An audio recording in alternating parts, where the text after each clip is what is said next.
So today we are going to start another chapter that is on bearing capacity. Last two classes we were covering about tutorial on soil exploration and site investigation. If anybody has any kind of a questions, you can ask right now. So before we begin the next chapter, that is the bearing capacity and settlement of footing.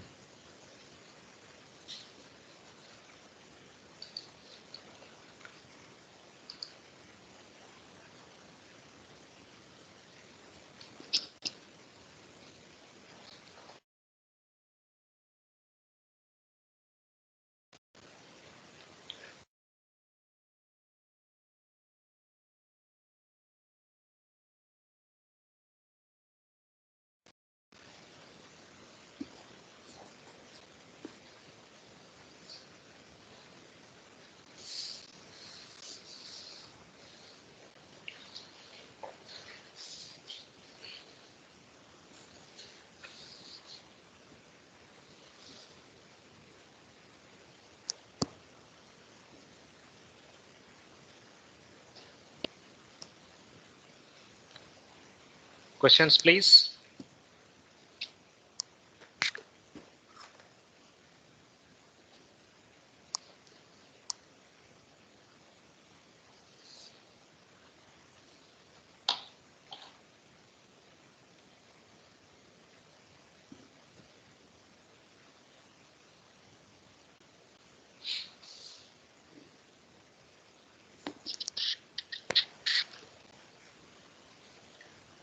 Okay, so no problem.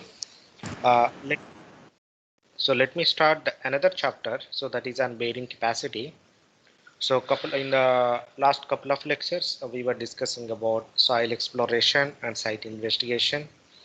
We did understand what is the requirement or why one should do the soil exploration, how to collect the soil sample, what technique depending upon the soil type should be adopted for collection of the soil sample.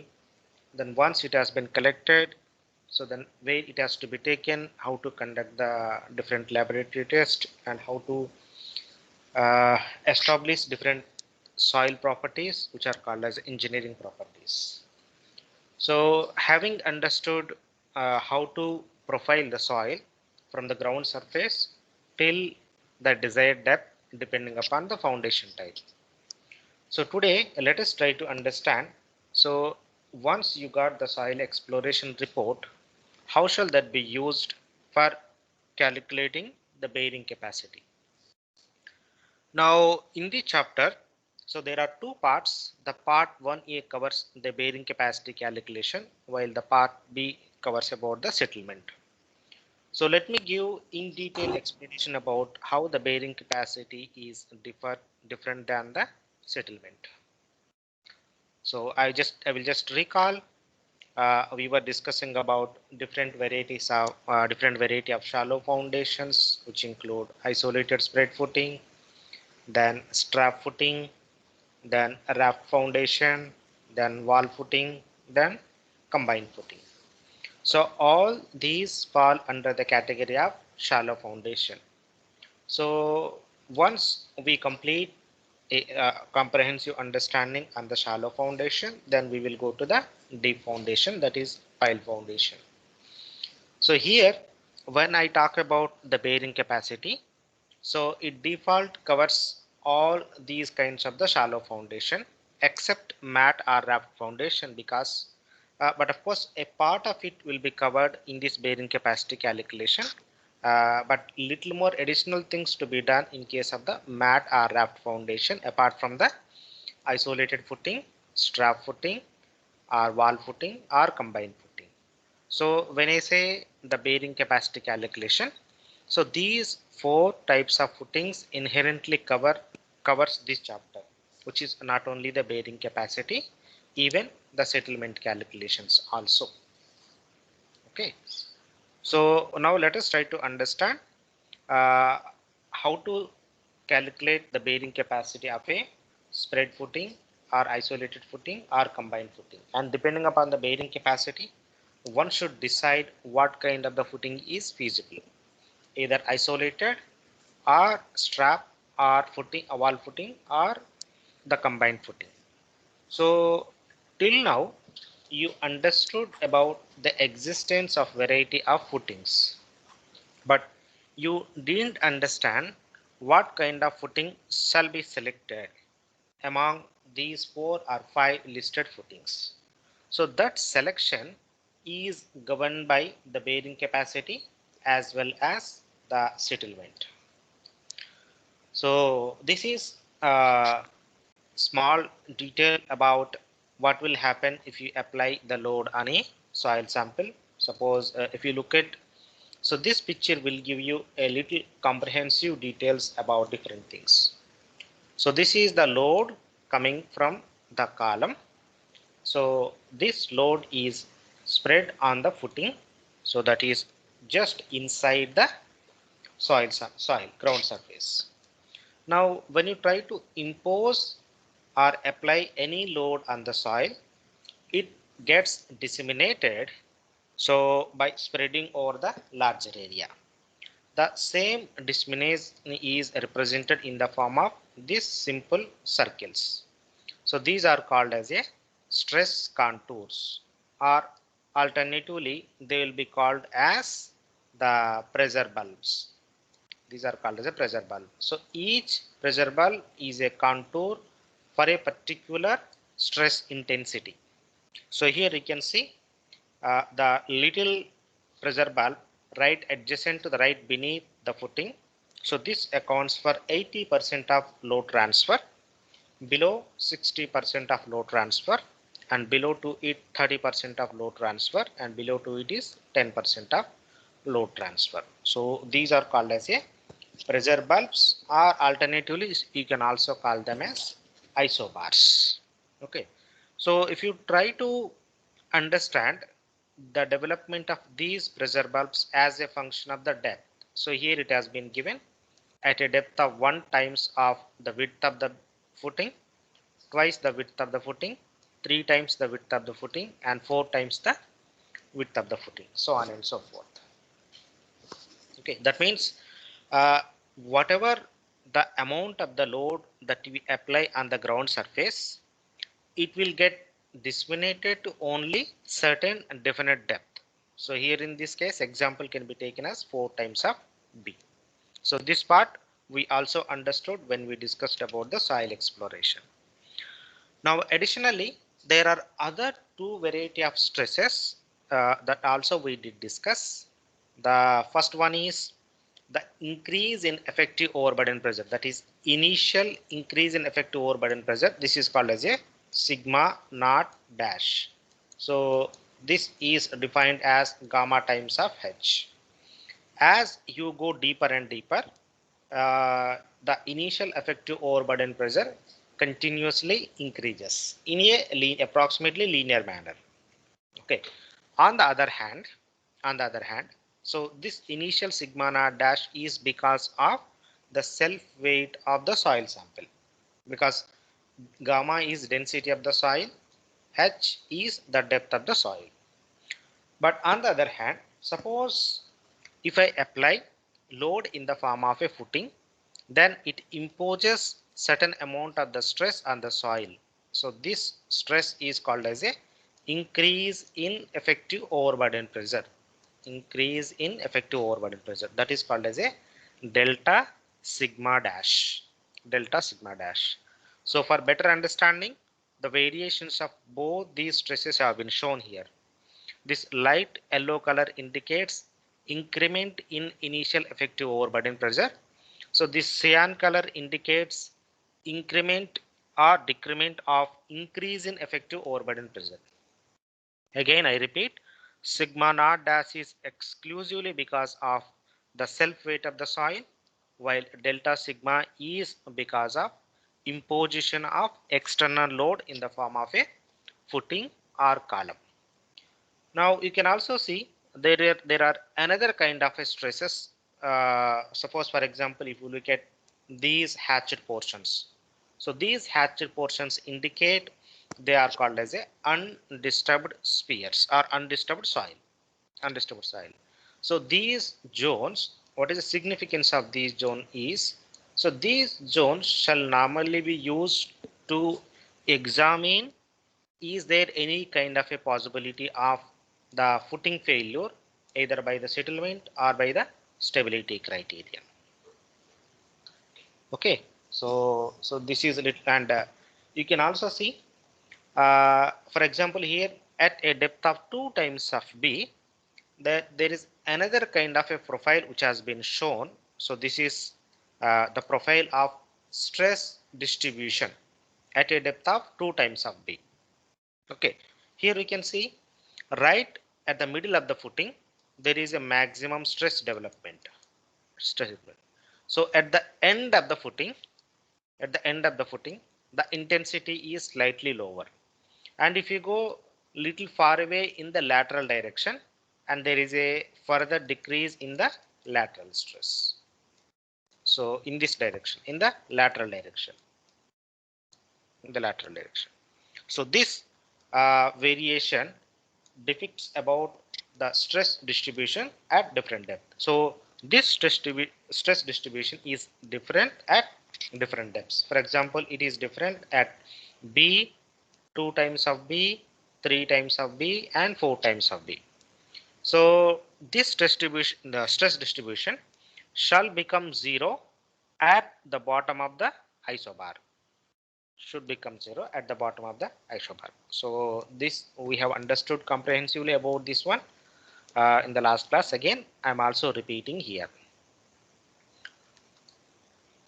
Anybody has any question? Yeah. Sir, what is undisturbed sphere? Undisturbed means, suppose say, see, this is the pressure bulb. You can see 80% of the pressure bulb. This line is 80% pressure bulb. Okay, and this is 100%. That means the stress is So getting 0%, I guess. sorry, 0%. Okay, yeah, this is 10% and this is 0%. Yeah, so this is 0%. Now behind this 0%, is there any stress? No, sir, but cyan color is there, na, sir. Means that should not be there. No, the cyan color is because of the increase in effective stress. Oh, okay. I got your question. The cyan color is shown from here to here. It doesn't mean that it extends up to this one. No. This indicates intensity of delta sigma. Suppose if you compare delta sigma intensity with sigma naught. You can see sigma naught is 0 here, while delta sigma is huge. Okay, so the cyan color is only indicating the intensity of delta sigma. That's it. Sir, the pressure distribution graph at depth B. At depth B, yeah. Sir, the point where this line, the bottom line of the pressure distribution, This one? intersects with the sphere of 10%. Will there be the 10% on the graph also, like 10% on the graph? Sir, if you go to this line, no sir, pressure distribution, sir, the second, this one? Yes sir, this graph.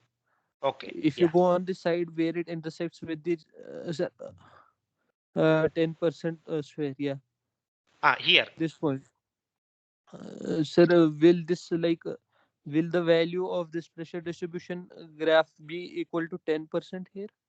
Yes, it has to be, because that's what this variation, if you look at here, it shall be 30%.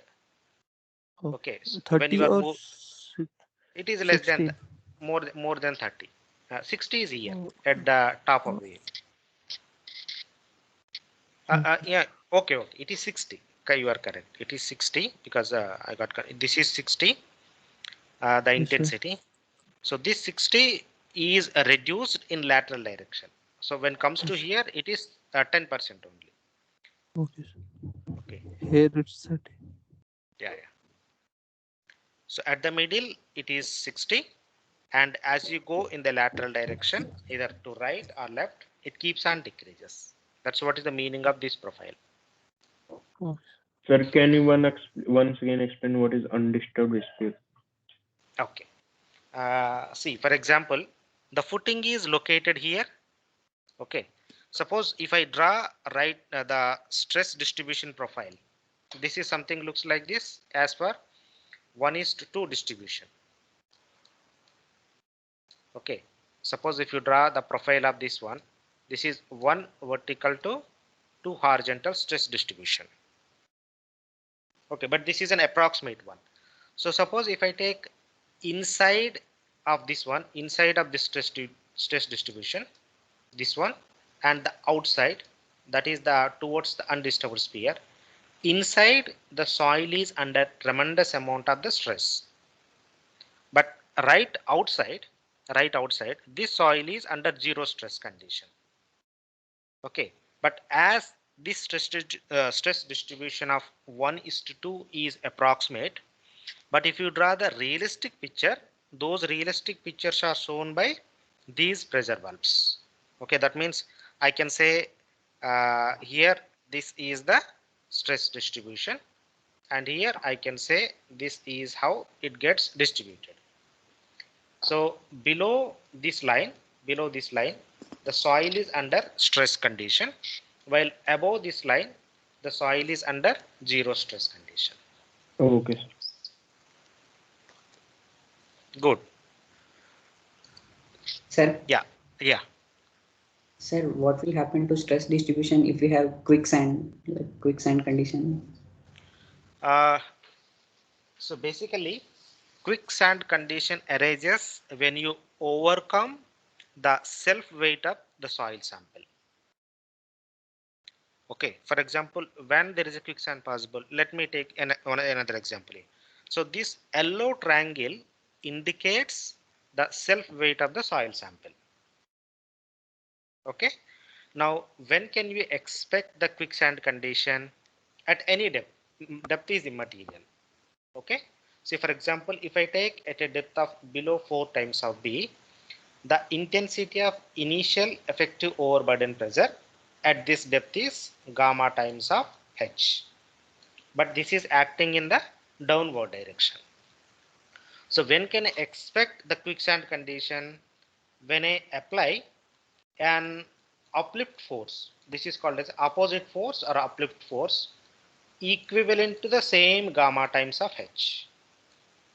Same gamma times of H. Then that means the upward pressure is becoming equivalent to the downward pressure. In that condition, so that means the weight imposition is equivalent to the weight resistance from the bottom. That condition is called as a quicksand condition. Okay, this quicksand condition can be achieved in two ways. Either you can apply the air, that is called as a dry quicksand condition, or by the water pressure, that is called as a water quicksand condition. In soil mechanics, default quicksand condition means by soil only, but it may not be only because of the soil. So this is the additional information I'm giving. The same quicksand condition you can also attain when you apply the air or compressor pressure, air pressure, because it has to just overcome the self weight component. That's it. Okay, but don't compare this with the liquefaction. Liquefaction is altogether different phenomenon.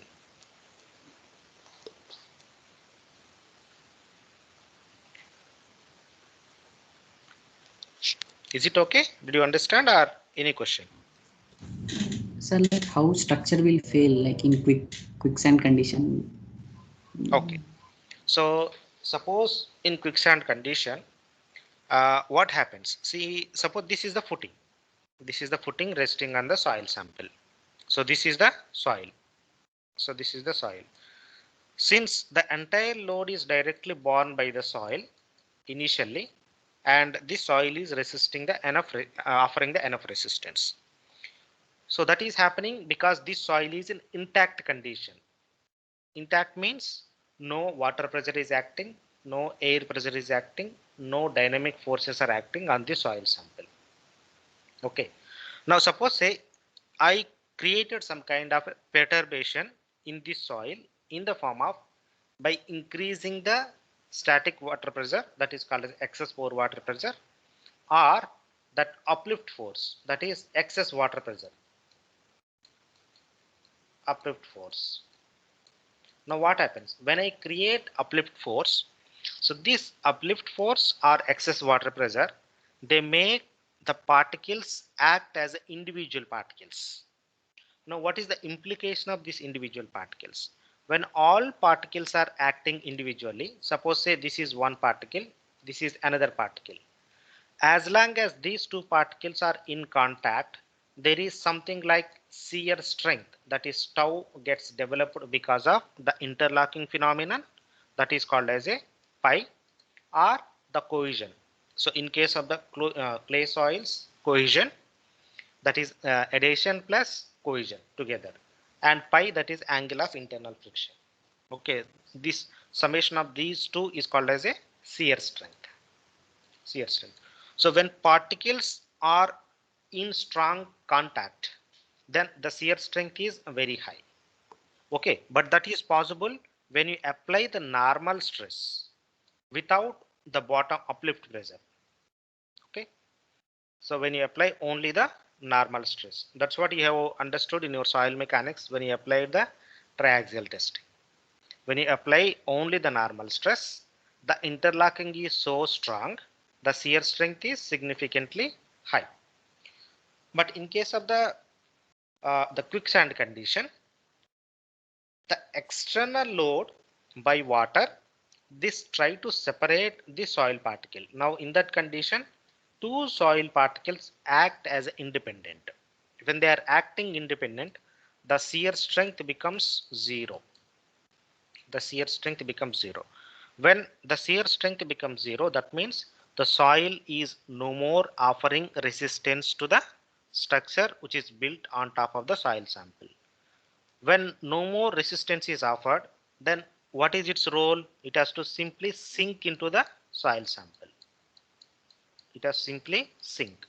But what is the maximum permissible sinking allowed?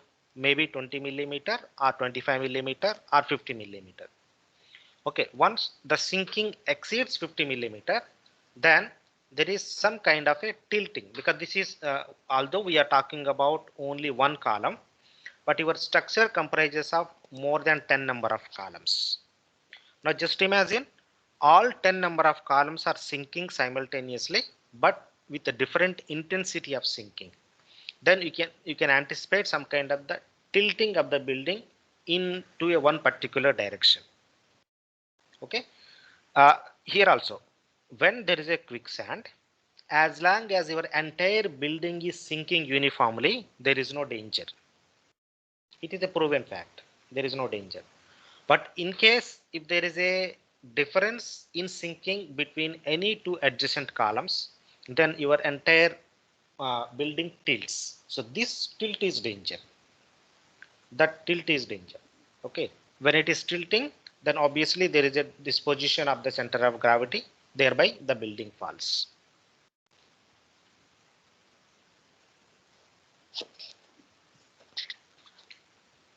Could it make any sense? Yeah, yes, sir. Yes, understand.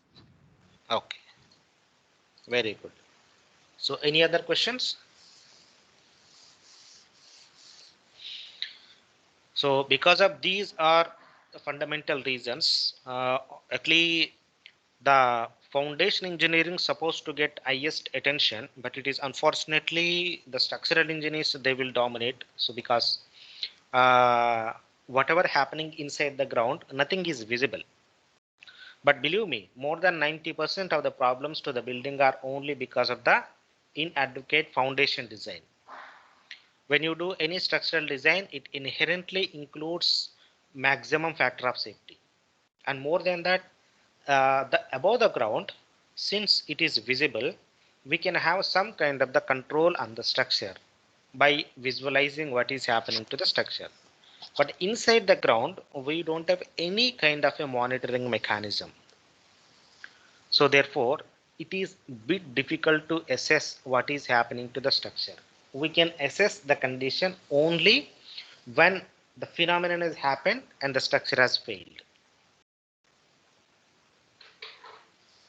Okay, so when you design any important building, please pay utmost attention to the foundation design rather than the structural design. Okay, so let me go the further details. So now let us try to define what is the meaning of soil bearing pressure. So here two important things that everyone has to understand is I'm imposing the external load in the form of a column to footing. So this is the column and this is the footing. So through this footing, load gets transmitted to the soil. Load gets transmitted to the soil. So right beneath the footing, the intensity of the load is remains same.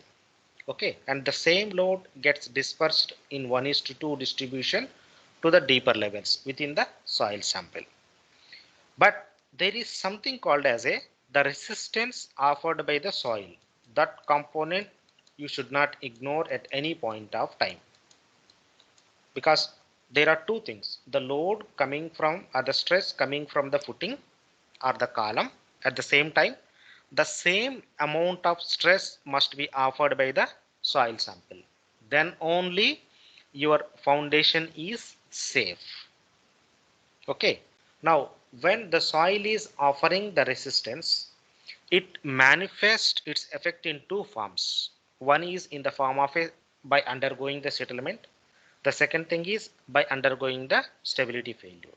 So that part I will come to. Now let us try to understand how to define the soil bearing pressure. So this is soil bearing pressure means the load applied on the column divided by the area of the footing. But this is only one side.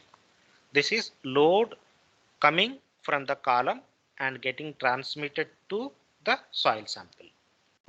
Now here you can clearly distinguish. So the stress distribution shown. So in this blue color, light blue color, it is the load or the stress distribution coming from the footing. And at this is stress on the footing due to the column load. Now at the same time, there should be some opposite reaction from the soil side. That is called as a resistance offered by soil. Resistance offered by the soil.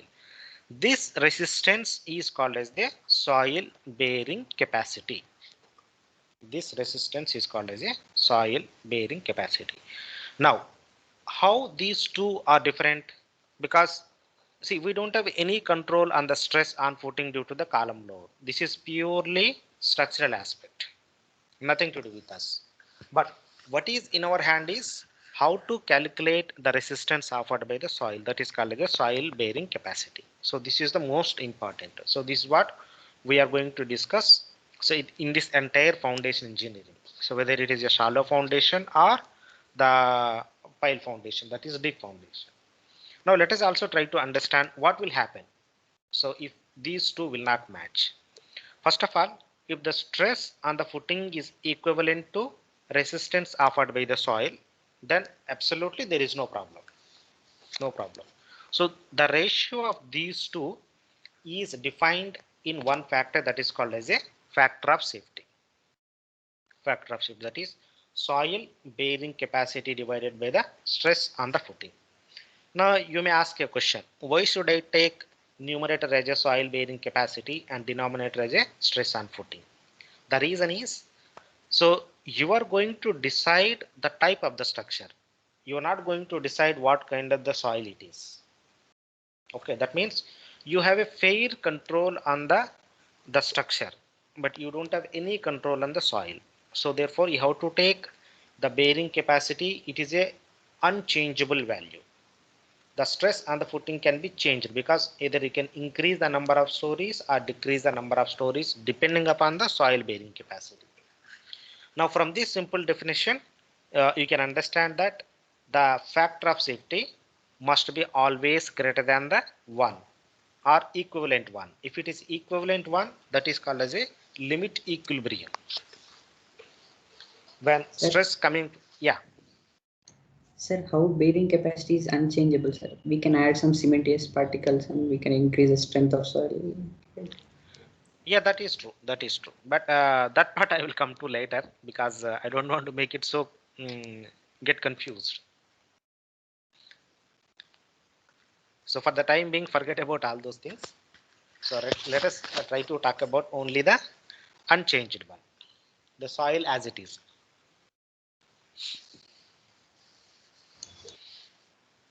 Okay.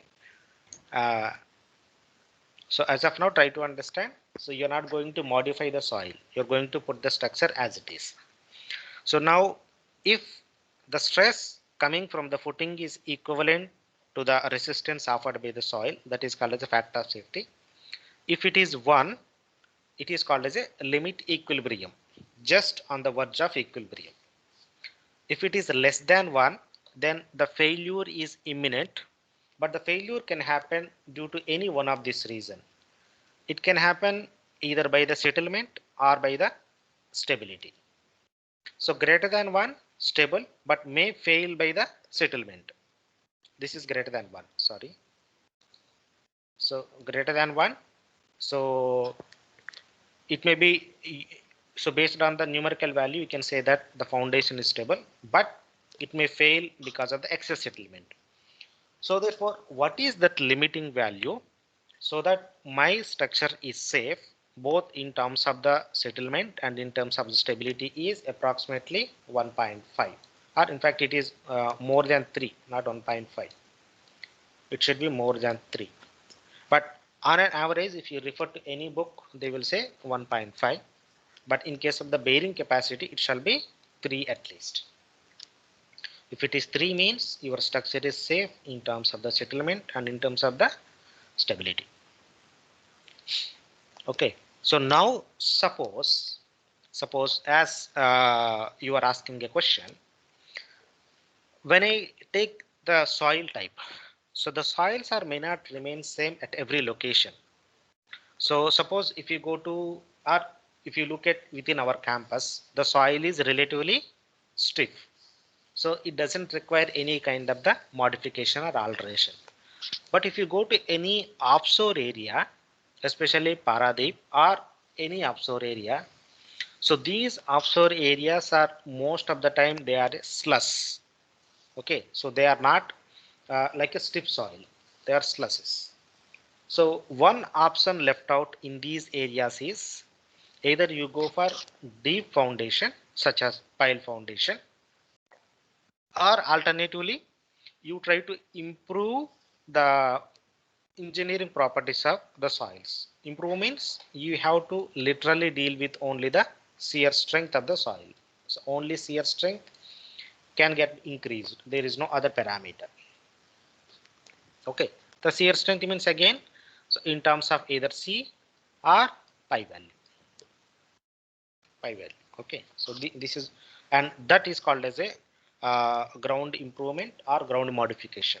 So this is altogether different subject. So that will be covered in at MTech level or in our 4th year. So this ground improvement techniques.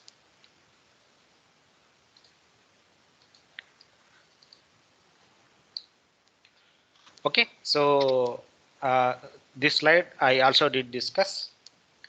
When you talk about the bearing capacity, again there are 3 variety of settlements that you need to deal with: the total settlement or uniform settlement, differential settlement, and angular distortion. So after or during the bearing capacity calculation, you must ensure that the structure is safe in terms of the total settlement, the structure is safe in terms of the differential settlement, and the structure is safe in terms of angular distortion. You must fulfill all these multiple requirements at a time, which otherwise again the structure may prone to failure because any one of these reasons, or even if it is not failure, so it may show some kind of cracks which remove the aesthetics of the structure. See, just try to imagine you put 100 crores for construction of the building. So though it is not failing, but if you can see the cracks here and there in an erratic way on the exposed surfaces, see, nobody is willing to so that kind of the cracks in the structure. Okay, so therefore the ultimate manifestation of this total settlement or differential settlement or angular distortions is either causing the failure or reflecting in the form of some cracks. Okay, some arbitrary cracks on the exposed surfaces. Both are not advisable. Both have some kind of an adverse impact. The next one is the stability. Stability here you can understand. Settlement I have explained. So settlement could be uniform settlement or non-uniform settlement, so on and so forth. The next one is stability. So usually stability will not happen immediately. The stability is always interlinked with the settlement. When settlements exceed certain intensity, then the structure may undergo or vulnerable for the stability failure as shown in these pictures. As shown in this, you can see some amount of the soil mass right beneath the footing is getting slushed out in the lateral direction. So this is called as a soil yielding. This is called as a soil yielding. So this is possible when the bearing capacity of the soil, is lesser than the stress coming from the footing. The stress coming from the footing. So for better understanding, I have also shown here. So how this is happens. The tentative slip circle failure is circle. So this is called as a failure plane. So the geometry of failure plane is tentatively circle, but it may not be a circle. So original shape of this slip circle is log spiral, but the equation of the log spiral is so complex most of the time, so they will try to simplify it by taking the form of a circle, which is analytically easy to formulate different equations. Okay, so in a nutshell, when you try to deal with the bearing capacity, you inherently take into account two things. So the first one is the supporting soil should be safe from shear failure due to the loads imposed on it by the superstructure. Second one, the settlement of the foundation should be within the permissible limits. These are the two criterion that must be met when you design any foundation. Okay, and consequently these are reflected in the design as a pressure that is safe from shear failure and a pressure that is safe from the settlement criteria. So suppose if you take the pressure that is safe from the shear failure, that is called as allowable bearing pressure, QA. And a pressure that is safe from the settlement criteria is called as a safe bearing pressure. So for a given foundation, one has to calculate both allowable bearing pressure and safe bearing pressure. So there is something called as net allowable bearing pressure, which is defined as the ultimate bearing pressure multiplied by the factor of safety. So I will give you, we will see a comprehensive about how to calculate the allowable bearing capacity of the soil, safe bearing capacity of the soil, and ultimate bearing capacity of the soil. We will see all these things. But as of now, you try to understand when we do the foundation design, we do it for two criterion. One is shear failure criterion and settlement criterion. So as a result, we try to calculate the allowable bearing pressure or safe bearing pressure.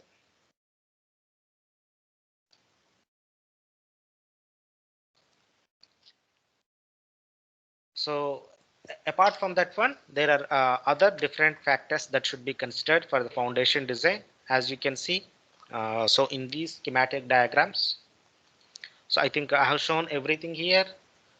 So this is a simple typical superstructure and how the loads are getting transmitted to the foundation. So this is one footing and this is another footing. So now we can understand what will happen if this footing undergoes more settlement than this one relatively. So that is called as a differential settlement, or if both the footings are sinking uniformly, because till now what we have seen is only one isolated footing for entire explanation. But if you look at this structure, you can understand now. So then the first foundation design. So these are the few factors that should be taken into account for design of any foundation. Those are first function of the superstructure. Function of the superstructure. Then loads from the superstructure. Then bearing capacity of the foundation material. And total and differential settlement of the foundation. Then uplift forces acting on the foundation. Then the last one is cost. So in this chapter, so leave it the function of the structure and the loads from the structure. These two factors are inherently accounted for in the foundation design in the form of a total or differential settlement, because the value of the total settlement or the value of the differential settlement is different for different structures. Okay, for example, if it is a residential building or in commercial building or industrial building or a school complex, so on and so forth, depending upon the type of the structure or what I can say the function, there are different values advised by the IS code. So therefore this function is inherently taken care in the form of a settlement. There is an additional force, so that comes into the picture is uplift force. So just imagine you may not be lucky enough always to build a structure on the soil where it is strong enough or where there is no water. What if there is a static water, or if there is a flowing water, or if there is a change in the water level with time? So if there is a dynamic force of the water or there is a change in water level, it inherently tries to act some kind of the force on the footing, however in the different direction. In the different direction, what we can say is the direction of the uplift force is equivalent to the direction of the soil bearing pressure, but its action is a negative. Uplift force action is always negative. So therefore we should reduce the amount of uplift force on the structure. Okay, or alternatively, just imagine, so this is one footing, so this is footing number 1 and this is the footing number 2. To your so unfortunate thing, footing number 1 is on the dry side while footing number 2 is subjected to uplift force for which you did not design the foundation. Then the obvious consequence is, so you are tilting up entire building. If the uplift force is so high, so then this can literally tilt the building so towards your left side. Okay, so that can cause the failure of the structure. So therefore uplift force also one of the important forces that you must account in the design of the foundation system. And the last one is the cost. So that everybody knows about it one. Although we have so much of analytical designs or empirical ways of designing the foundation, ultimately everything is governed by the cost. So the client has to bear the cost. If he says I can't able to, then whatever the kind of the design that you do, you have to compromise. So these are other different failure modes of the footing. As you can see, A, that is the loss of stability. So you can see the tilting and the sliding. This is sliding. Then bearing failure or the structural failure. You can see the breaking of one side of the footing. If this is maybe because of inadequate design, structural design. So then E, combined structural and ground failure together. So together. Okay, so you also need to take into account of all these kinds of the different failure modes. So you should anticipate these things. Now, till now, so we were talking about the footing. Okay, but a footing can be subjected to a variety of loading conditions, which includes only axial load or only horizontal load or inclined load or eccentric load. So these are the 4 possible cases. Now let us try to understand what will happen for different loading conditions. So here I'm considering the case of footing subjected to the axial load.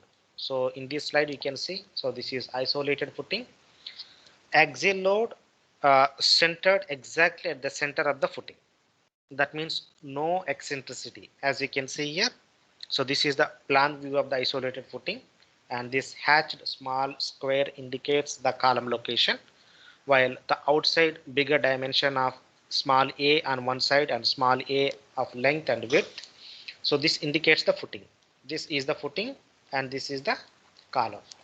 So the column is located so exactly at the center, there is no eccentricity develops. Since there is no eccentricity, I can presume that the load coming from the footing is uniform, is so uniform. At the same time, the soil bearing pressure is also uniform from the bottom to the top. Soil bearing pressure is also uniform. Okay, so this is possible only in case of the footing subjected to axial loads. Footing subjected to axial loads. Next, when the footing is subjected to the horizontal load, as you can see here, only horizontal load, that is slicing, then we don't need to bother about the soil resistance at the bottom. Soil resistance at the bottom. So rather, so we should bother about the resistance in the lateral direction. So that is governed by the earth pressure theory. So the intensity can be calculated depending upon the soil type as 2c by root kp.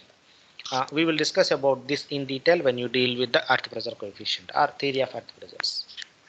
And here you can see when it is sliding, the frictional force is developed against the movement of the horizontal force applied. Suppose if this is horizontal force applied, then the friction develops perfectly in the opposite direction, along with the soil resistance, the soil bearing resistance or the soil bearing pressure in the direction opposite to the applied load. Sir? Yeah. So sir, if the bearing capacity of the soil is greater than the loads, then it would be sufficient for the soil to bear, no, sir. Then how can it fail by settlement? Like if, how can it fail by settlement if FOS is greater than 1? Okay. Good question. Now, in your soil mechanics, you dealt with the theory of consolidation. Yes, sir. Okay. So when you dealt with the theory of consolidation, what did you understand? So you understood how to calculate the consolidation settlement with time. True or not? Yes, sir. Okay. So now let us take two variety of the soils. One is sand. Next is clay. Okay, so this I'm going to in detail discuss about the part B, but let me, since you are asking, let me clarify. In case of the sand, there is no consolidation happens. But is there any possibility of settlement in sand? Yes, that's because of the particle rearrangement. For example, you take the loose sand. So in loose sand, when you apply any axial load or any horizontal load, doesn't matter. So the particles try to rearrange themselves to the denser state. So consequently, you can see some amount of the settlement, but that is very, very less. But in case of the clay, there is a new phenomenon that occurs is consolidation. The consolidation is a time-bound phenomenon. It can happen in 1 month, in 1 year, or 10 years, or 50 years, or 100 years. Okay, but your soil bearing pressure is a unique value. You cannot change. But settlement is a time-bound phenomenon. So therefore, if you calculate the settlement for 1 year, it is a different value. For 10 years, it is a different value. It may so happen that your settlement calculation may fulfill only the requirement of 1 year. But after 5 years, so your settlements are exceeding the permissible limits. That means after 5 years, your structure will fail.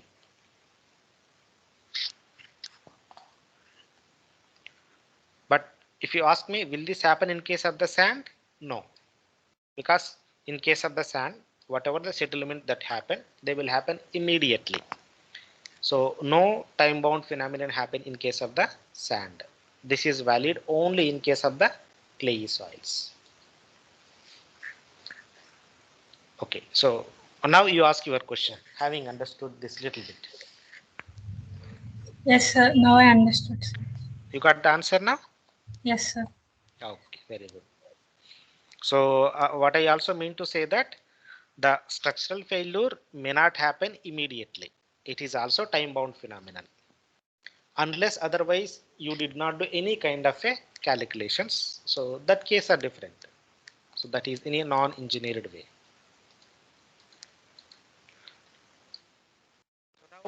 Now we have seen the axial load. So we have seen the footing subjected to the horizontal load. Now in most of the conditions, those are prevalent in normal situations is eccentric loading. So as you can see, so here in this case, so there is some kind of always eccentricity exist. You can see the load application point is different than the column.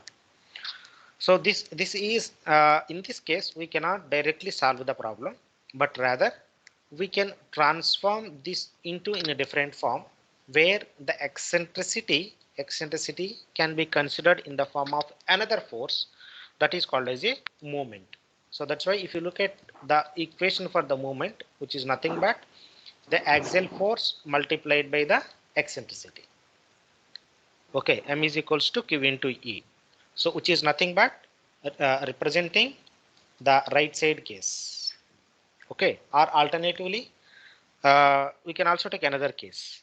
I won't have that picture. Okay.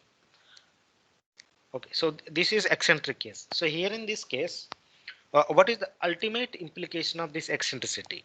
The implication is, suppose if you look at the plan view of this footing, the entire area, that is length and the width of the footing, will not be subjected to uniform pressure.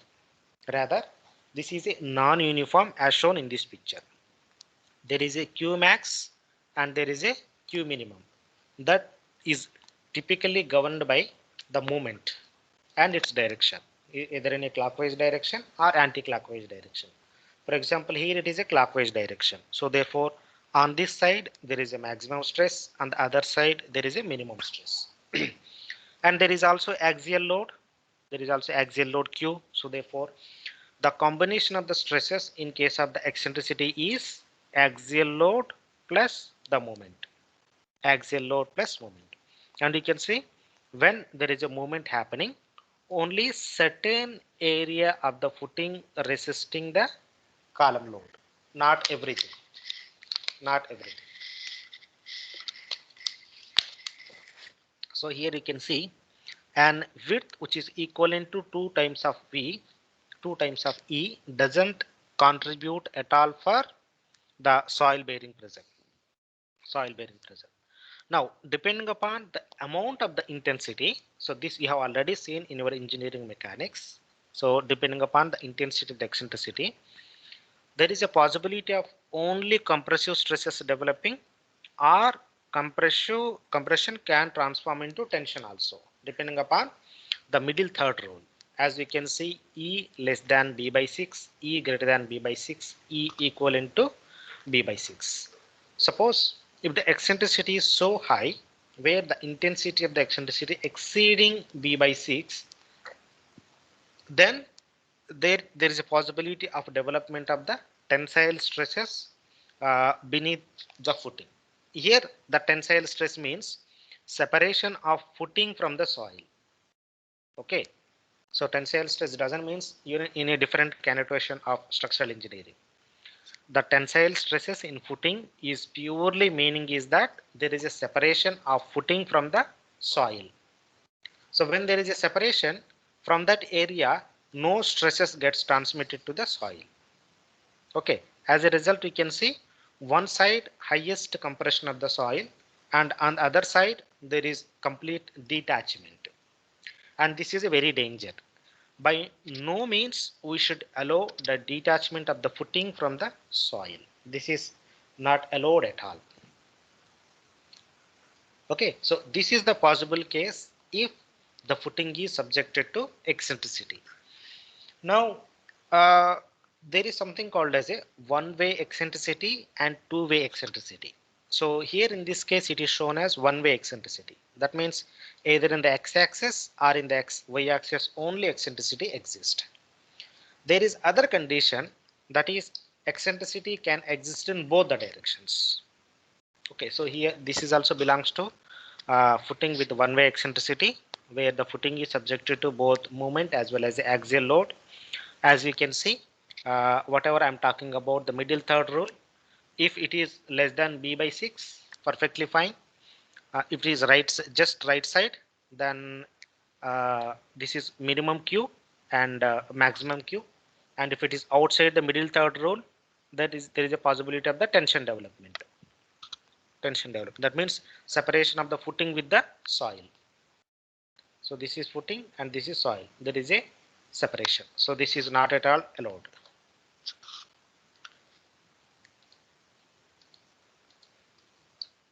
Now another kind of loading condition is footing with two. Yeah. Sir, in last slide, what is S? What is S? Where it is? Oh, this is first diagram. Okay. See, this is stress now. P by A means stress due to axial load. M by S means stress due to movement. So this S, you can take it as some kind of the eccentricity, or alternatively S is eccentricity only, or your bending stress theory is there na.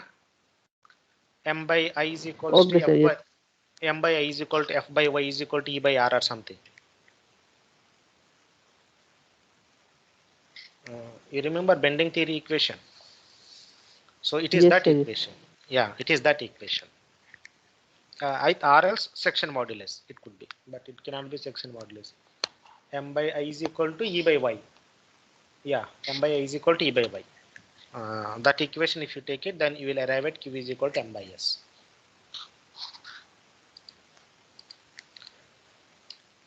Then the other possibility is footing with two-way eccentricity. Footing with two-way eccentricity. Here you can see. So the location of the column is swayed from both the directions, x-axis and y-axis. So in the previous case, there is possibility of the movement developing only from one direction. But here, in addition to the axial load, that is capital Q, now the moment is there from the both the direction. That is moment in x direction and moment in the y direction. So therefore, this is called as a footing with the two-way eccentricity.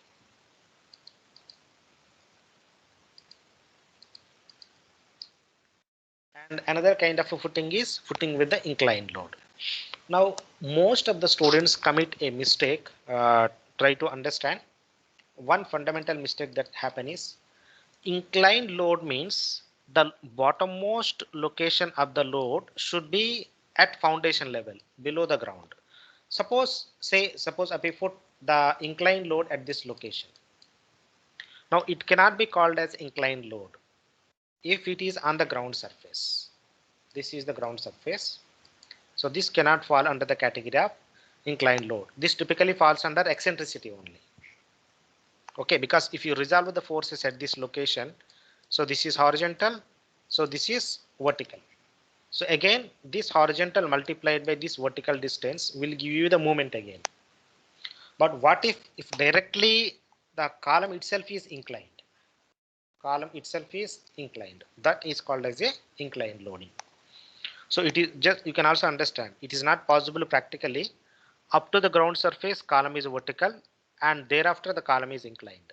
That is a little odd case. Rather it is possible right on the footing the column is inclined. This we can see in most of the airports. In most of the airports, you can see where there is an arch. So these all arches, they impose some kind of the inclined loads on the footing, not the eccentric loading.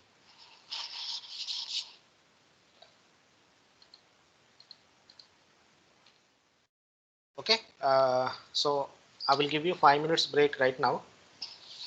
So if you want to ask any questions, you can compile. So I will start around, it's now 10:05. We'll meet at 10:10. So in the meantime, if anybody willing to ask a question, you are most welcome.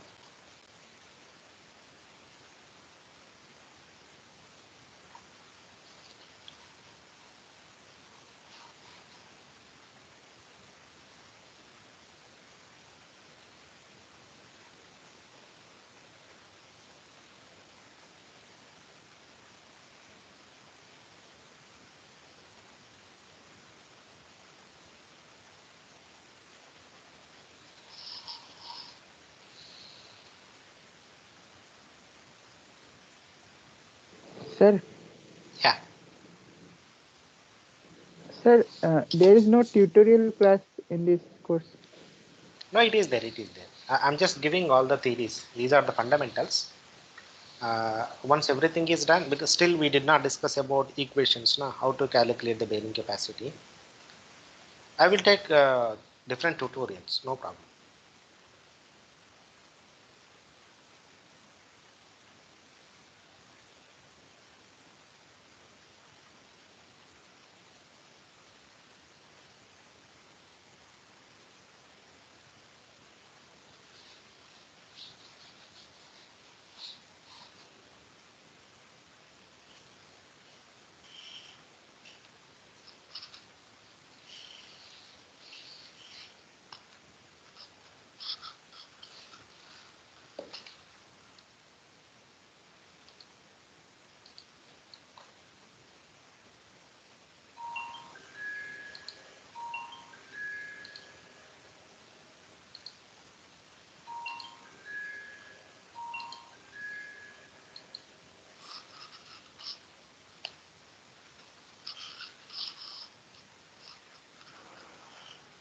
Sir, Yeah. sir, do the overburden pressure remain same after excavation, or do it change?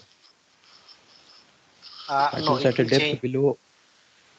It will change. Sir, if the soil remains undisturbed, then that means excavation is done in such a way that it remains undisturbed. Doesn't matter. It still changes. Nothing to do with the, see, whatever the excavation you do it, most of the time it will be undisturbed only. Okay, sir.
Okay, so let me start.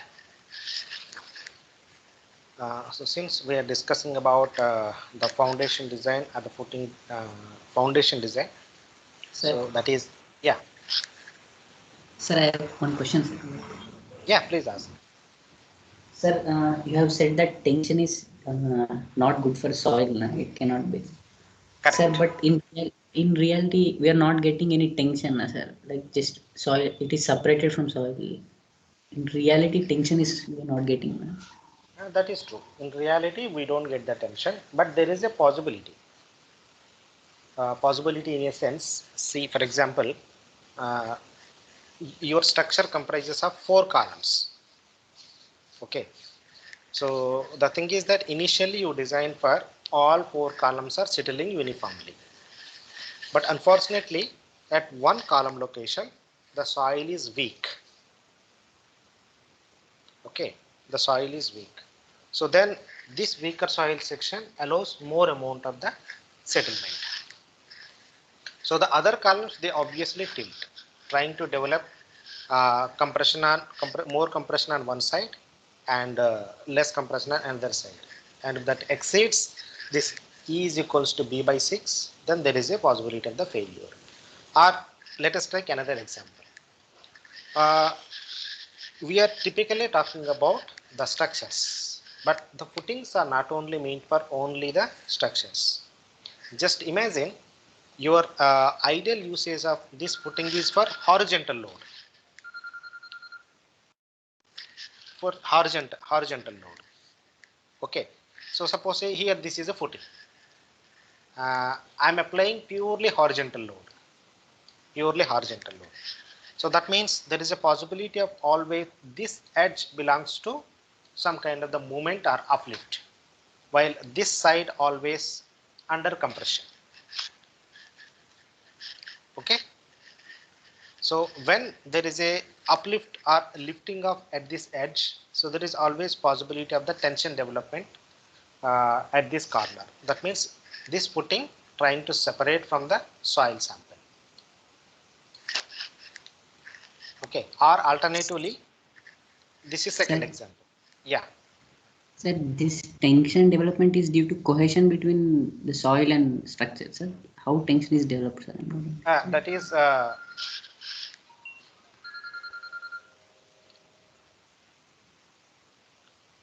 so that is basically, suppose say here moment of some M is acting on this one. So this M exceeds the cohesion value or the shear strength value, then there is a separation. Because this soil is attached to the footing. So that means there is some kind of the interface adhesion is there. So when M exceeds that interface adhesion, then there is a bound to be separation.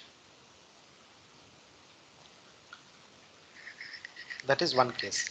The another case could be, as I told, where the footing is subjected to both axial load as well as the moment. So this moment is very dangerous. So as long as the axial load is uniform, there is no danger, but moment is a danger. If the moment is exceeded certain value, then this literally tilts.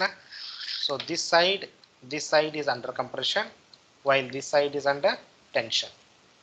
So here tension means, so separation of again the footing from the soil. That separation means again, so when there was an initial contact between the soil and the footing, so this upward force is so high which overcomes the adhesive force between the soil and the footing.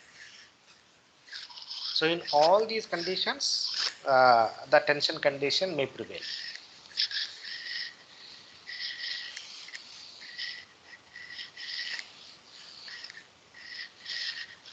Is it okay or still not satisfied? No, sir, I'm not understanding. No, you are not understanding. Okay. So okay. Sir, Just both tension and separation can be there. Sir, how both tension and separation can be there together, sir? Sir, if both the objects are separated, there is the consequence of tension is separation. then why there is problem with separation, sir? If there is a separation, say for example, I am demarcating this footing. This is one side and second side. On the second side, there is a permanent contact between the soil and footing. On side one, there is a separation of footing between footing and the soil.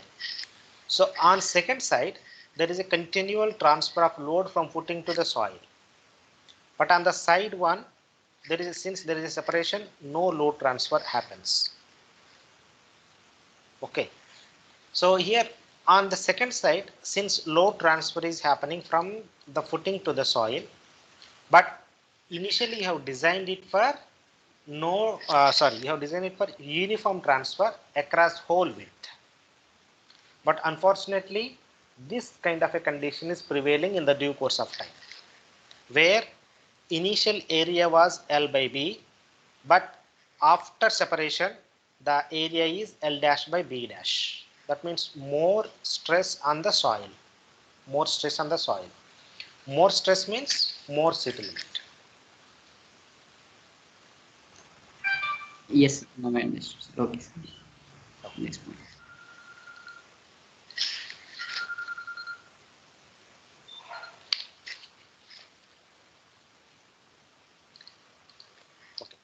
So there are different theories available for calculating the bearing capacity. The very first one is application of limit equilibrium method. As I explained, limit equilibrium method means, so the factor of safety is exactly 1. The stress coming from the column is equivalent to the bearing pressure of the soil. So this theory was proposed by the Prandtl. So very way back. In fact, he is some mechanical engineer or somebody. He's not a civil engineer. So he was trying to work on punching of thick metals. Then that's how he developed this bearing capacity theory. That bearing capacity theory was refined by the Terzaghi, and Terzaghi is the father of soil mechanics. He tried to propose analytical equations for calculation of the bearing capacity, and these Terzaghi's equations was later refined by other persons like Visick, so on and so forth. So I will try to give you detail about all these things little quickly. So this is the entire concept of theory of bearing capacity calculation. So here this arrow portion indicates this is the footing. So this is footing. So when footing is resting on the soil sample, this develops 3 variety of loading conditions. Now if you take the soil right beneath the footing, so it is divided into 3 zones as is shown here, 3 zones. So this is zone 1, zone 2 and zone 3. So as for Terzaghi, zone 1 is the part and parcel of the footing itself. That means no more stresses go into this zone 1. While zone 2 and zone 3, so they will experience the stresses but in the lateral direction. They experience the stresses which are coming in the lateral direction or in the inclined direction, as can be seen from this picture, because this triangle ABD is integral part of the footing itself. Now we can imagine. So initially the footing, the bottom of the footing is a blunt surface with width of AB. But when it is rested on the soil sample, the part of the soil sample, that is ABD, also becomes part of the footing. That means this entire footing now will become some kind of the cone. And when this cone is penetrating into the soil sample, so it develops resistance with the edges. Those are B, D and A and D. So if something happens like a failure, that failure happens either because of the surface BD or surface because of AD. And depending upon these conditions, so the forces has been categorized as downward force and upward force. Here downward force is nothing but QU into B, that is stress coming from the surcharge load or in the form of a footing. Then another is the load going from this triangular portion, that is weight of the wedge. This is weight of the wedge. Now you can also see the resistance of the soil is in the form of a upward, that is called as a passive earth pressure. So here that passive earth pressure is shown in the form of a arrows. You can see this is one arrow, this is one arrow, and this is the another arrow. So this is the total resistance by the soil sample. And there is additionally another force called as a cohesive force. The cohesion develops all along the interface between BD and AD. So this cohesive force is nothing but this vertical component. Okay, so the downward force are from the footing load as well as the weight of the wedge, and the upward force is in the form of a passive resistance, that is 2 pp, that is two sides, plus 2c sin phi, and the vertical component of the cohesive force C, so acting along the surface dA and dB. So this summation can be, the equilibrium equation can be written in this form. This is the complete equilibrium equation. So the upward force is nothing but the downward force. So this equilibrium equation is analytically solved for the bearing capacity equation. Yeah. Sir, in last slide, can you once again explain how the total passive resistance is equals to 2 pp plus 2c sin? See, this part is clear. Downward force Q times of B. Yes, sir. And okay. Yes, sir. See here, the edge BD, edge AD, these are the two independent edges which offer the resistance against the downward movement. So one component acts in the vertical direction, that is called as a passive pressure or the passive resistance. This is one passive resistance and this is another passive resistance. So 2 pp, and the C component, the cohesion, that is the interface force between the edge and the native soil, So the vertical component of this C is given here, 2c sin phi. So this is one horizontal component and one vertical component. Okay, one horizontal component, one vertical component. One is in the 1 and another one is in the 2.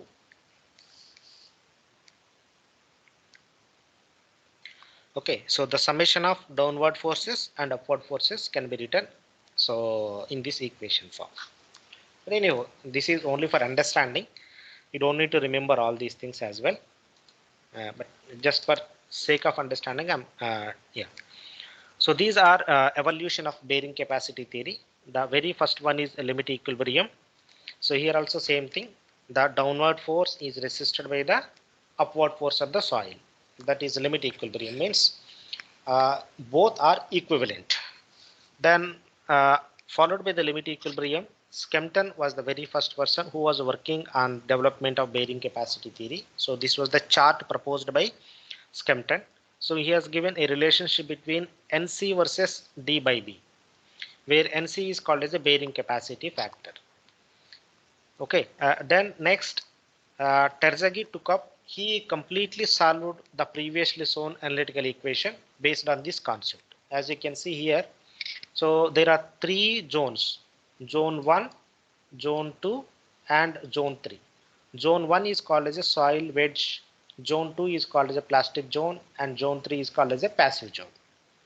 So zone 1 is integral part of the footing, and zone 2 is the passive zone, means in this zone the resistance is offered, and zone 3 means along the zone 3 the shear failure might happen. Okay, so this Terzaghi theory is later refined by the Meyerhoff, because the Terzaghi's theory is valid only for the shallow foundations. It is not valid for the deep foundations. Now, how do you define this shallow foundation and deep foundation? So that is dependent upon the ratio of D by B. So as per the Terzaghi, the ratio of D by B is unity. But later it is found that D by B up to 5 still considered as a shallow foundation. So this proposition was made by Meyerhoff. So as for the Meyerhoff, in this picture you can see, suppose if I make this picture into 2, the right side, the left side is Terzaghi's equation and the right side is the Meyerhoff equation. Okay, so and these are the fundamental differences between, this is valid for the Terzaghi and this is valid for the Meyerhoff. So as for the Terzaghi, the footing is on the ground surface, or if it is at some level at a depth of d, at a depth of df, this is replaced with the surcharge load of q. Surcharge load of q. So as a result, one of the major assumptions of Terzaghi is all footings are on the ground surface. So this assumption is overcome by Meyerhof. So as for the Meyerhof, you can locate your footing at any depth df, but by taking some kind of an arbitrary failure plane that is called as a P naught. Then based on this, you try to modify the Terzaghi's equation. So this bottom diagram shows the difference between the shallow foundation and the deep foundation.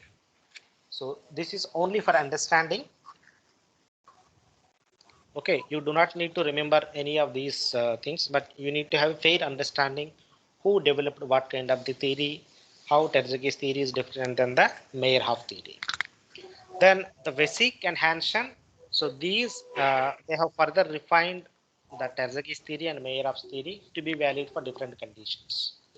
Now, what are those different conditions? So here they are the different conditions.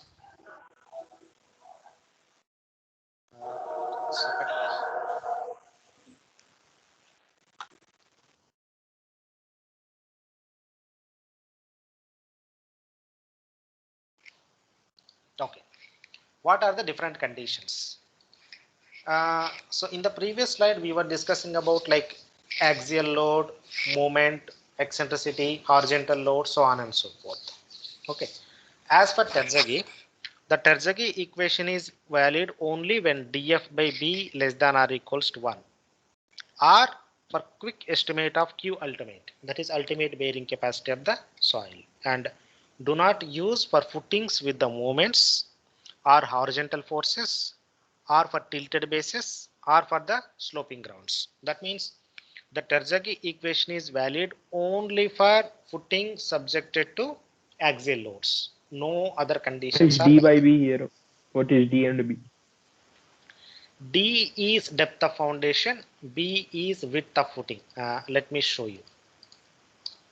See here, you can see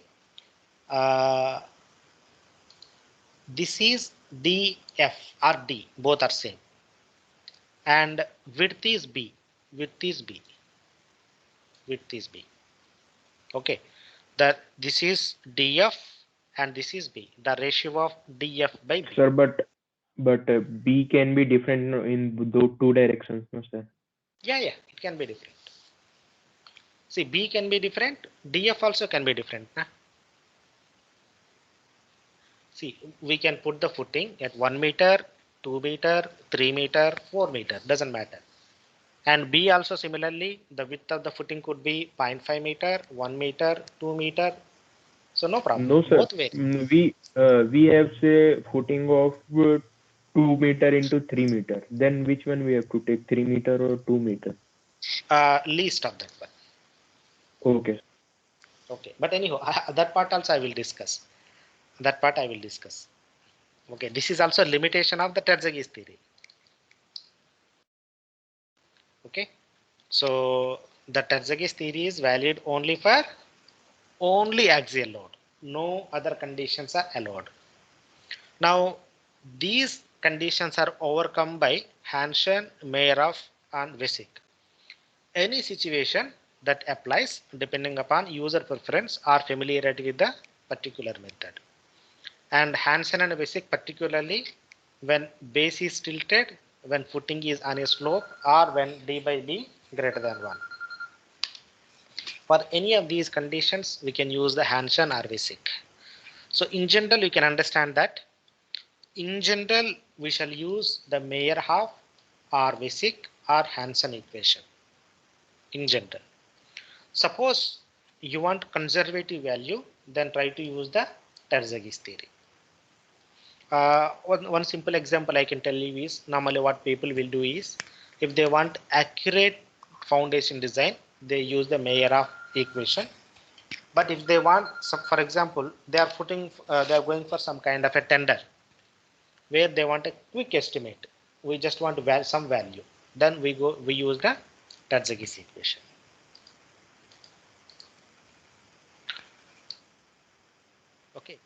There are other conditions because I'm also talking about failure of the foundation. But in how many ways a footing can fail? So it is found that it can fail in 3 ways. Those are uh, general shear failure, local shear failure, and punching shear failure. So as shown in this diagram. How to distinguish between these 3? General shear means here you can see the failure plane extends up to the ground surface. In local shear failure, the failure is confined within the soil. There is no reflection is possible on the ground surface. Then punching means simple sinking, no manifestation of its reflection on the ground surface. Okay. Now, in what kind of the soil this kind of failures can happen? In case of all dense materials, dense soils, dense rocks, or normally consolidated clays, the general shear failure can happen.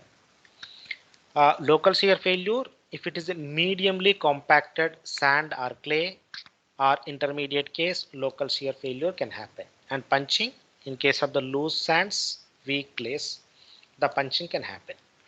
In general, when you are dealing with the foundation engineering, you try to understand that punching is predominant in case of the deep foundation, and general or local shear failure is predominant in case of the shallow foundation. So this you can take it as a rule of thumb.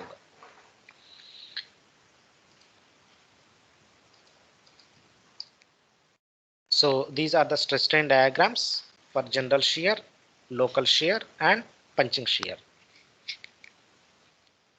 So these are some comments on the shear failure. Usually only necessary to analyze general shear failure, need not to be taken into account of local shear. Local and punching shear failure can usually anticipated by the settlement analysis. So if you are monitoring, so during the monitoring, if you are observing that the settlements are some kind of an arbitrary, then one can examine or assess that the footing may be undergoing some kind of the local or punching shear failure. So failure in shallow foundations is generally settlement failure. So bearing capacity failure must be analyzed, but in practical terms is usually secondary to settlement. So if you recall, we were talking about the failure by 2 modes, failure by stability and failure by the settlement. So from this slide, it is clear that your shallow foundations are always governed by the settlement rather than the stability. That means priority should be given to settlement, but it doesn't mean that you should omit the analysis of bearing capacity. So this is the bearing capacity theory. This is proposed by the Vesic for sand and circular foundation. So this is and if you look at this slide carefully, this also gives some kind of a definition of what is df by b. As for Terzaghi, df by b up to 1 is valid. So this is Terzaghi's theory. And as per Vesic, who refined the Terzaghi's theory, so the df by b is up to 4. Up to 4. So below 4 it is called as a deep foundation. Above 4 it is called as a shallow foundation. And we also did discuss about different failure criterion, that is general shear, local shear, and punching shear. Suppose if you are dealing with, sandy soils, then these sandy soils are designated in the form of relative density. So if the relative density is very high, 0.7 to 1, then general shear failure can prevail. 0.3 to 0.7, so then local shear failure, and below 0.3 punching shear failure. So Vesic has clearly quantified under what relative density conditions what kind of the failure can happen. So therefore no more question. However, this is valid only for the circular foundation. So then this is the limit equilibrium method. So the load coming onto the footing is exactly equivalent to the resistance offered by the soil sample. That is called as limit equilibrium. So here what we calculate is called as a ultimate bearing capacity. So this is how it is calculated. Suppose if you look at this equation, this is the location A.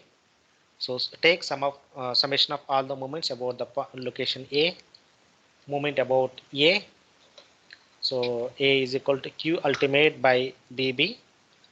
So I'm sorry, I should have taken. So this is load coming from the footing, and the sigma Z into D. This is called as surcharge load at a depth of D. Surcharge load at a depth of D. This is width of the footing, and capital V is width of the footing, and small b is length of the footing or something. And this is the Sir, what is CF. surcharge load? Surcharge load means, say for example, this is the ground surface initially. Okay, this is initially ground surface. Say I have taken a small point at a depth of Z. At a depth of Z. So suppose if anybody is asking what is the total weight at this location, then I can say it is equivalent to gamma times of Z. Okay, but this is typically called as the self weight. Self weight. The surcharge means this is the same ground surface, but externally I imposed some load, say in the form of a building or in the form of any external load. Say I put some amount of the soil. So this is called as a surcharge load. This is called a surcharge load. But here the sigma Z into D can also be called as surcharge load, because the assumption is that as per limit equilibrium, the footing level exists on the ground surface, but it is at a depth of D. So just to nullify that assumption, sigma Z into D is taken as a surcharge load.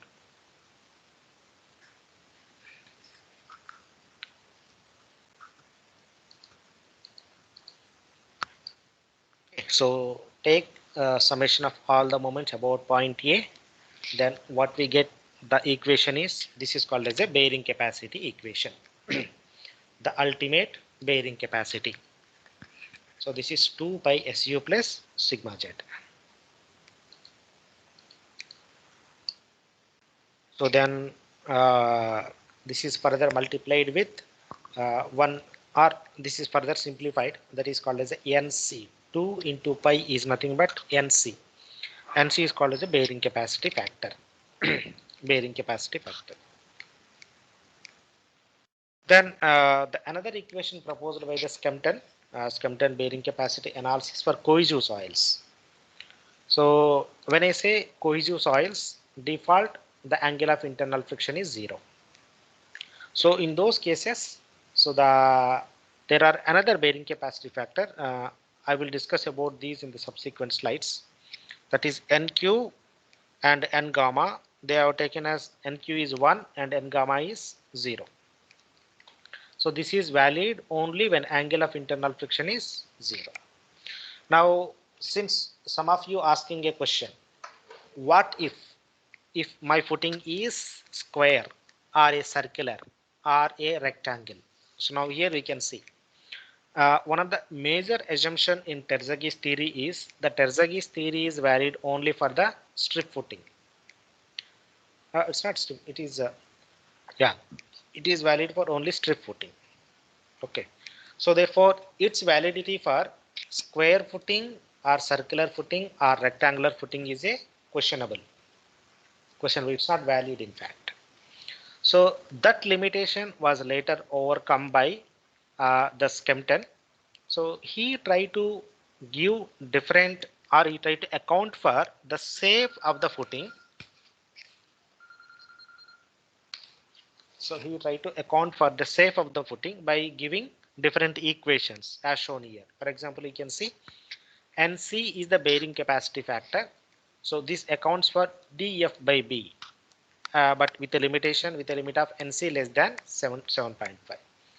And for square or circular, NC is equal to 6 into 1 plus 0.2 into dF by B. Then for rectangular footing, he has given different equations. Okay. So for different shapes of the footing, there are different equations for computing the bearing capacity equation. And this is the ultimate bearing capacity equation. Now, the limitation of the Skempton is, first, it is valid for the cohesive soil. It is not valid for the sandy soil. Okay, that is valid for saturated cohesive soil. Then one has to remember, depending upon the footing shape, all these equations has to be remembered by oneself. Okay, so this is another limitation of Skempton's bearing capacity theory. But these were the very initial attempts. Okay, now the ultimate bearing capacity equation as per the Skempton is CNC plus Q, where C is called as a cohesion because you are dealing with the saturated cohesive soil. So C comes into the picture, and NC is bearing capacity factor, whose equations are given depending upon the shape of the footing, plus Q. Q is nothing but your overburden pressure. Overburden pressure. So your Q is nothing but gamma times of dm. This Q is also called as, suppose say when you built any footing, you excavate the soil and refill the soil. Up to what depth you will excavate? You will excavate up to a depth of dA. And the removed soil is nothing but gamma times of df.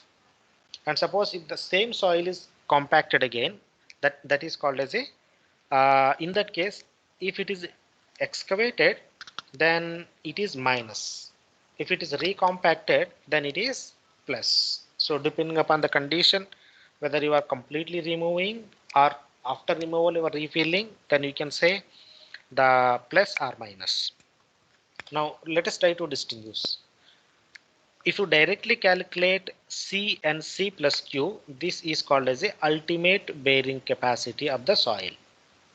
Suppose if you also account for the excavation of the soil for the footing and its compaction, then that is called as a net ultimate bearing capacity. Ultimate bearing capacity and net ultimate bearing capacity. Ultimate bearing capacity is simply derived from the analytical equation, while net ultimate bearing capacity accounts for the excavation of the soil or refilling of the soil.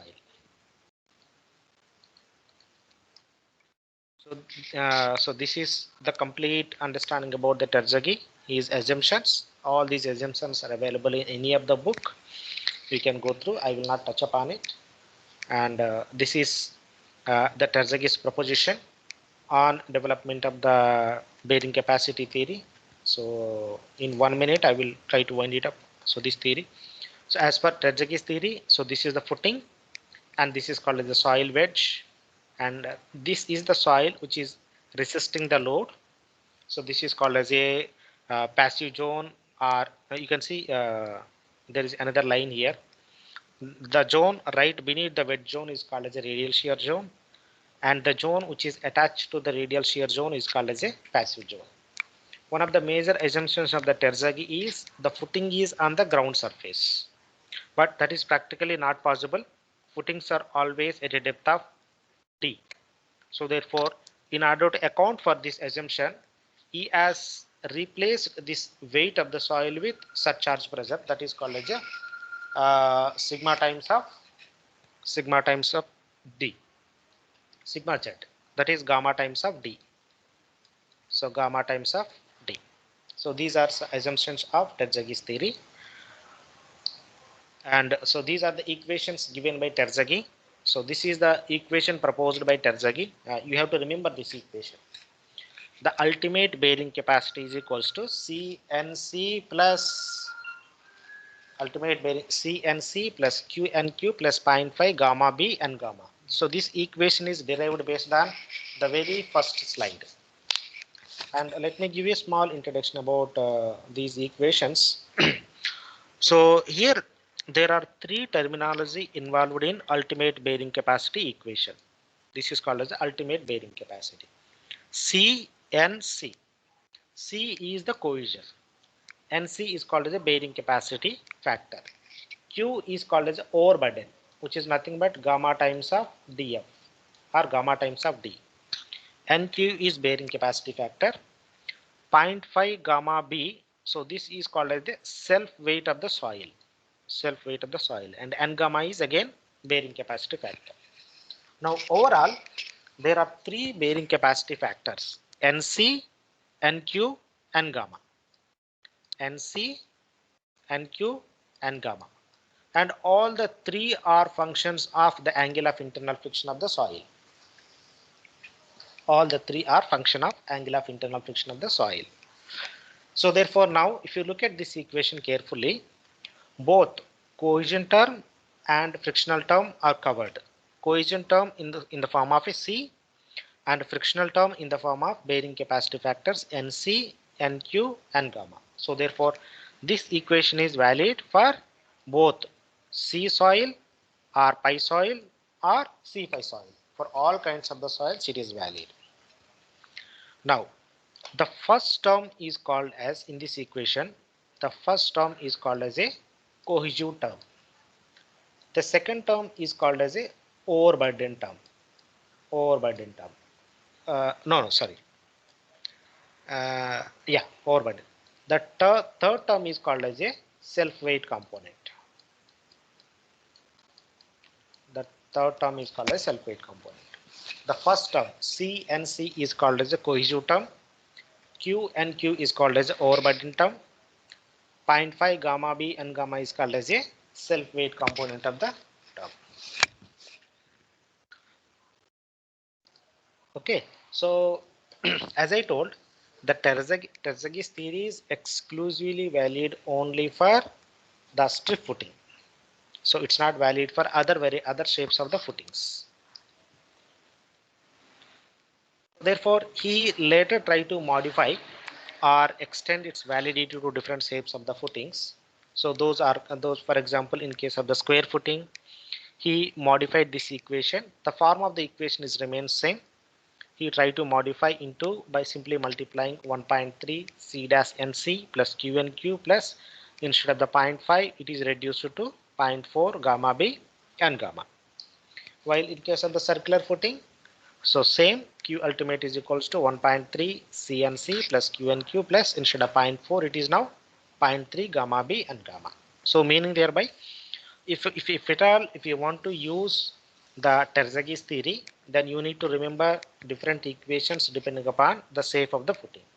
So this equation is valid for the strip footing, it is different for square footing, and it is different for the circular footing. Sir, we have to remember all these equations.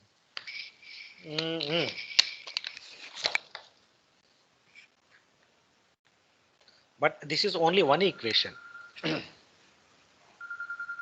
Okay. This is only one equation. Some changes are there here and there. That's it. In general, you need to remember this C and C equation. Okay. So in the previous slide, I was talking about bearing capacity factors NC, NQ, and gamma. So these are the equations of NC, NQ, and gamma. If you look at carefully, all NC, NQ, and gamma are functions of the angle of internal friction of the soil sample. So you don't need to remember any of these equations. You will be given with a chart which gives the value of NC, NQ, and gamma as a function of pi.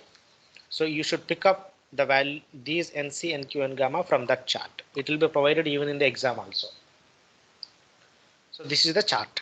So Terzaghi's bearing capacity theory for different values of the internal friction, different values of the NC, NQ, and gamma.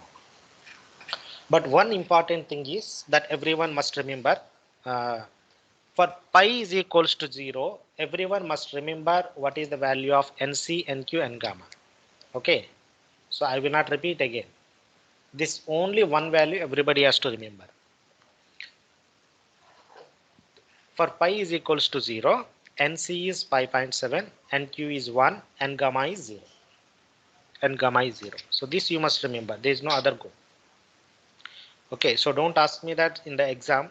If I say it is pure cohesive soil, it is default states that your pi is 0. You must pick up NC 5.7, NQ 1, and gamma 0.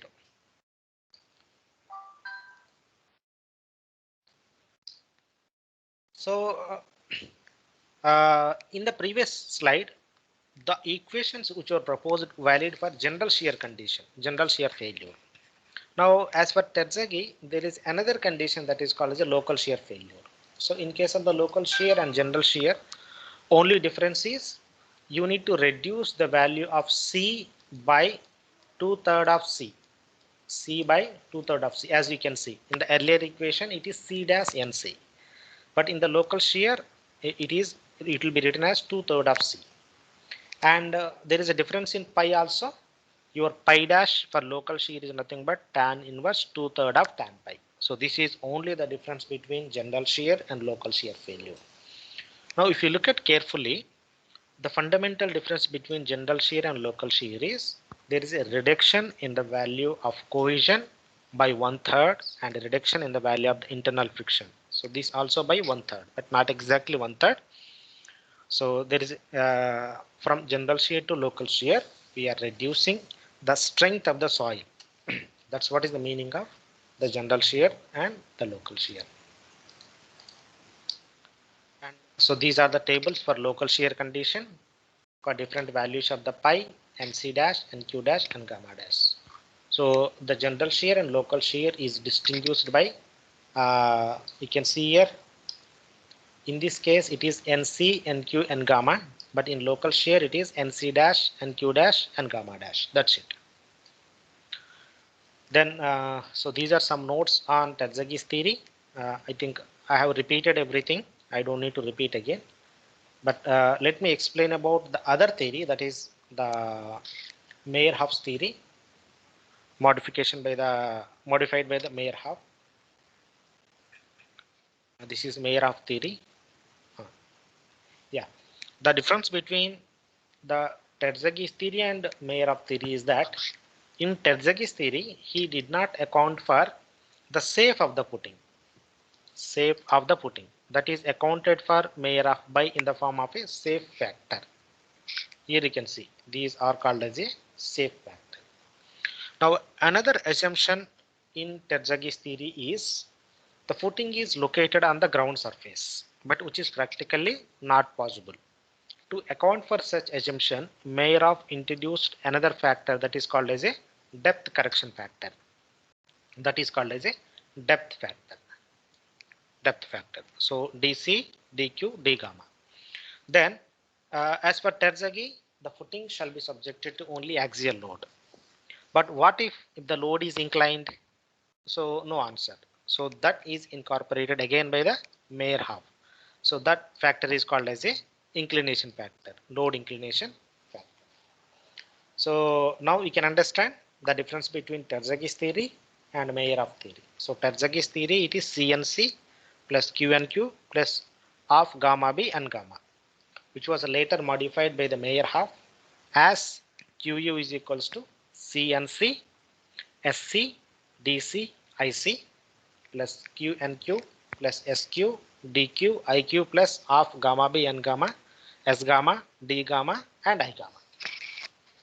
Okay, so now it completely covers about all bearing capacity. You don't need to bother about what should be the safe of the footing and what depth it is located and what kind of the loading condition it is. You do not literally need to bother about any of these things if you use the Meyerhoff's equation. That's why it is called as the generalized bearing capacity equation, Meyerhoff's theory. But here also, again, there are bearing capacity factors involved, that is NC, NQ, and gamma. But additionally, there are safe factors, 3 safe factors for cohesion component, overburden component, self-weight component, 3 additional depth factors corresponding to cohesion component, self-weight component, and overburden component, and 3 inclination factors for cohesion component, overburden component, and self-weight component. So you need to remember this equation once. This is the final equation, but you don't need to remember this SC, DC, IC these safe factors.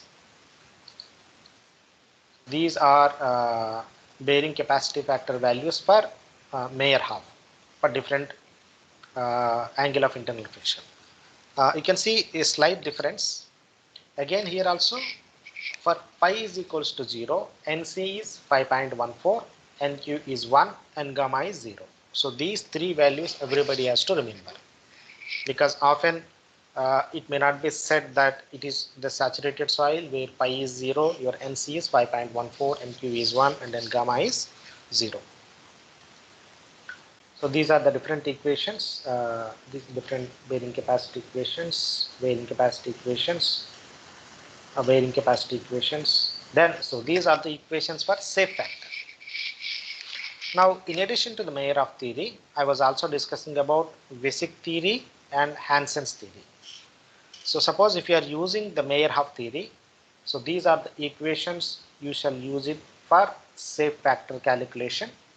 Suppose if you are asked to use Vesic theory or Hansen's theory, then these are the safe factor equations you shall be using for calculation of safe factors. So again I repeat, you do not need to remember all these equations. So these equations will be given in the exam. And furthermore, these are the depth factors for Meyerhoff's theory and for Vesic and Hansen's theory.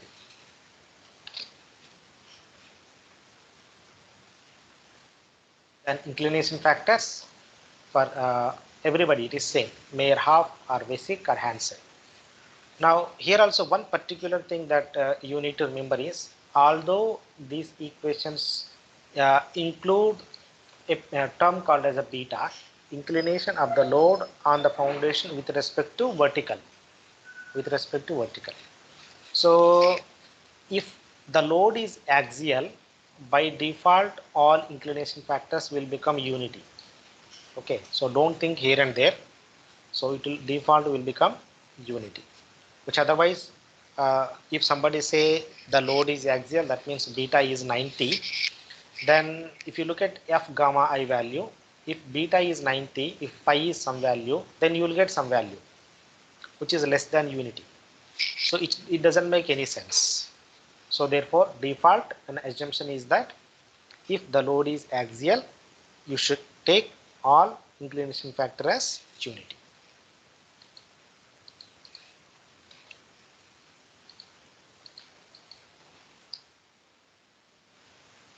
There are other factors also besides safe factor, depth factor, inclination factor. There are ground inclination factor, base factor and rigidity factor.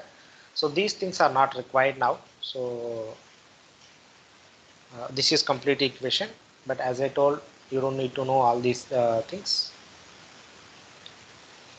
So I will stop it here. So maybe next Monday we can discuss about some more things, because right now we are covering only the bearing capacity things. So in the meantime, if anybody willing to ask one or two questions, you are most welcome to do so.